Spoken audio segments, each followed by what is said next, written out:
नमस्कार, आज की बात में आपका स्वागत है। आज जिस तरह से कोरोना के मरीजों के फिगर्स आए, कोरोना के शिकार हुए लोगों की मौत का नंबर मैंने देखा तो बहुत चिंता हुई। आज करीब 4000 नए मरीज डिटेक्ट हुए। ये एक दिन में सामने आए मरीजों का अब तक का सबसे बड़ा नंबर है। मरने वालों का आंकड़ा भी 1500 को पार कर गया। लंबे लॉकडाउन की वजह से कोरोना के पेशेंट की संख्या का ग्राफ पैरेलल तो हुआ है, लेकिन गिरा नहीं है। आज एम्स के डायरेक्टर डॉक्टर रणदीप गुलेरिया ने भी इस बात पर चिंता जताई। मतलब ये कि कोरोना को जितनी तेजी से बढ़ना चाहिए था वो नहीं बढ़ा, लेकिन ये भी सही है कि इतने दिन के लॉकडाउन के बाद इन्फेक्शन का ग्रोथ रेट जिस तरह से गिरना चाहिए था वो उस तरह से नहीं गिरा। खतरा बना हुआ है। हमारे देश में कोरोना के मरीजों की संख्या 46,000 पार कर गई है।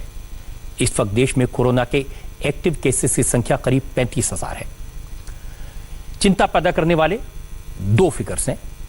पहला, एक दिन में मरीजों की संख्या, और दूसरा, एक दिन में मरने वालों की संख्या। इन नंबर को देखकर बहुत सारे लोग सवाल भी पूछ रहे हैं। अगर यही हाल है तो लॉकडाउन में ढील देने की जरूरत क्या थी? 2 हफ्ते और पूरी कड़ाई के साथ लॉकडाउन का पालन करते तो क्या बिगड़ जाता? लेकिन अपने ही समाज में ऐसे लोग भी हैं जो ये जानना चाहते हैं कि लॉकडाउन की पाबंदियां कब खत्म होंगी। लॉकडाउन से पूरी तरह मुक्ति जून में मिलेगी, जुलाई में मिलेगी या उसके बाद मिलेगी? इन सवालों के जवाब आज मैं आपको देना चाहता हूं। लोग पूछ रहे हैं कि लॉकडाउन से मुक्ति जून में मिलेगी, जुलाई में मिलेगी या उसके बाद मिलेगी। एक बात तो साफ है, फिलहाल न तो लॉकडाउन से पूरी तरह मुक्ति मिलेगी न कोरोना से। ये लड़ाई लंबी चलेगी। हो सकता है कि लॉकडाउन से मुक्ति मिल जाए, लेकिन कोरोना वायरस का खतरा कम नहीं होगा।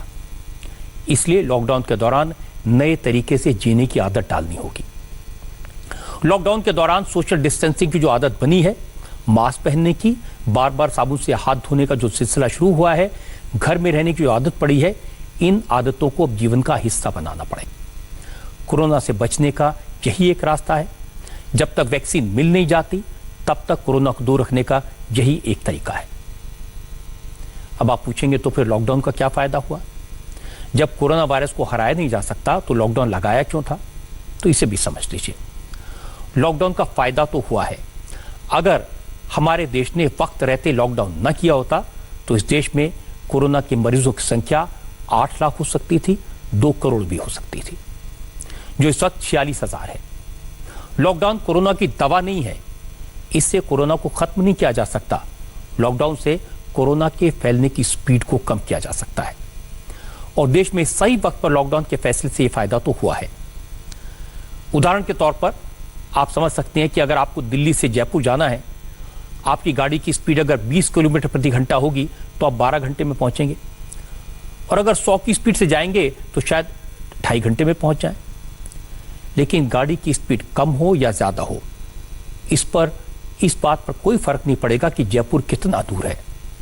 जयपुर की दूरी उतनी रहेगी, जयपुर पहुंचेंगे भी, लेकिन वक्त ज्यादा लग सकता है या फिर कम। इसी तरह से हमने लॉकडाउन के जरिए कोरोना के खतरे की स्पीड को कम किया है, लेकिन खतरा तो बना हुआ है। अब तक पूरे देश में लोगों ने घर में रहकर सोशल डिस्टेंसिंग का पालन किया, खुद को कोरोना से दूर रखा, लेकिन हर वक्त घरों में कैद तो नहीं रह सकते। कभी न कभी काम पर तो जाना होगा, बच्चों को स्कूल भेजना होगा, कॉलेज भेजना होगा। एक न एक दिन तो लॉकडाउन खुलेगा, तब हम फिर से कोरोना के शिकार बन सकते हैं। इसका खतरा तो है। इसलिए अभी से खुद को उस वक्त के लिए तैयार करना होगा। मैं जो आपको बातें बता रहा हूं वो शायद कोई और नहीं बताएगा। कोरोना से खुद को दूर कैसे रखना है, ये हमें सीखने की जरूरत है, और ये तभी होगा, एक ही तरीका है, खुद को मजबूत बनाएं, अपनी इम्यून सिस्टम को इतना स्ट्रांग बनाएं कि कोरोना हमारा कुछ न बिगाड़ सके। हमें अपनी परिवार की जिम्मेदारी अपने सिर पर लेनी होगी। लॉकडाउन में सरकार को जो वक्त मिला उसका इस्तेमाल करने की जरूरत है। सरकार ने किया है, आप लोगों को भी करने की जरूरत है। मैंने कई बार वीडियोस देखे हैं, तस्वीरें देखी हैं, सोशल मीडिया पर देखा, लोग घर में पकवान बनाकर, चाट पकौड़ी बनाकर उसकी तस्वीरें पोस्ट कर रहे हैं, खूब खा रहे हैं, मजा कर रहे हैं। जो लोग ये कर रहे हैं उनके लिए खतरा ज्यादा है। ये इम्यून सिस्टम को कमजोर करने वाले कदम है। आने वाले वक्त में कोरोना को न्योता देने जैसा है। मैं तो कहूँगा जिस तरह से सरकार ने इस वक्त का इस्तेमाल अपने हेल्थ केयर सिस्टम को दुरुस्त करने में किया है, जिस तरह से नए हॉस्पिटल बने हैं, कोविड केयर सेंटर बने हैं, कोरोना पेशेंट के लिए रेल के डब्बों को हॉस्पिटल के रूम्स में तब्दील कर दिया गया है, स्टेडियम को हॉस्पिटल में बदला जा रहा है, लोगों को क्वारंटीन में रखने का, इलाज करने का एक बड़े पैमाने पर तैयारी कर ली गई है, वेंटिलेटर की संख्या बढ़ाई गई है, टेस्टिंग की संख्या बढ़ी है। इसी तरह से आप भी तैयारी कर सकते हैं अपने लिए, अपने परिवार के लिए, अपने शरीर के लिए। अब सवाल यह है कि इम्यूनिटी को कैसे बढ़ाएं। मेरा अपना अनुभव है, दुनिया के बड़े बड़े एक्सपर्ट से मैंने बात की है, डॉक्टर से चर्चा की है। सब कहते हैं कि आज के ज़माने में योग से बेहतर कुछ नहीं। रोज़ सुबह अगर 10 से 15 मिनट प्राणायाम करेंगे, अनुलोम विलोम करेंगे, तो इससे आपके लंग्स मजबूत हो जाएंगे। कोरोना वायरस का पहला अटैक इसी सिस्टम पर होता है जहां से आप सांस लेते हैं। अगर सांस लेने की ताकत है, लंग्स पावरफुल है, तो आपकी बॉडी कोरोना का मुकाबला बेहतर तरीके से कर पाएगी। इंडिया टीवी पर स्वामी रामदेव हर सुबह 8 बजे ये बताते हैं कि कोरोना के खिलाफ जंग के लिए आप अपने आप को कैसे तैयार कर सकते हैं। वो ये भी बताते हैं कि शरीर को फिट रखने के लिए क्या किया जाए, अनुलोम विलोम कैसे करें, कपालभाति कैसे करें और इससे कैसे ताकत बढ़ती है, वो साइंटिफिक तरीके से रोज समझाते हैं। और फिर क्या खाएं पिएं जिससे शरीर की रोगों को लड़ने की क्षमता बढ़े। एक और काम की बात बता दूं, हार्वर्ड यूनिवर्सिटी के रिसर्च में यह बात साबित हो गई है कि लहसुन, अदरक और काली मिर्च के कॉम्बिनेशन से वायरस को मारने में मदद मिलती है।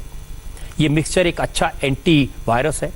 इसको लहसुन अदरक का पेस्ट बनाकर उसमें घिसी हुई काली मिर्च मिलाएं और शहद के साथ लेने से आपकी इस वायरस से लड़ने की क्षमता बढ़ जाएगी। वैसे तो किसी भी रोग से लड़ने की क्षमता बढ़ जाएगी। आजकल मौसम ऐसा है कि लोगों को वायरल फीवर हो रहे हैं, खांसी जुकाम होता है। थोड़ा सा जुकाम हो, थोड़ी सी खांसी हो तो डर लगता है कहीं कोरोना तो नहीं हो गया। घबराने की जरूरत नहीं है। मेरी सलाह है कि गर्म पानी लगातार थोड़ी थोड़ी देर पीते रहें। हर 15-20 मिनट में एक सिप गर्म पानी का लें। इससे वायरल इन्फेक्शन को खत्म करने में मदद करती है। इन्फेक्शन फैलने से पहले ही खत्म हो सकता है। मोटी सी बात है कि सरकार को जो तैयारी करनी है वो तो सरकार ने कर ली, अब हमें तैयारी करनी है। आप अपनी और अपने परिवार की कोरोना वायरस से सुरक्षा की जिम्मेदारी अपने ऊपर लें, तैयारी करें। और एक बार फिर से मैं कहता हूं कि कोरोना वायरस को जब तक आप लेने नहीं जाएंगे या जब तक आप किसी ऐसे व्यक्ति को इनवाइट नहीं करेंगे जो इसे लेकर आपके घर आएगा, तब तक ये वायरस आप तक नहीं पहुंच सकता।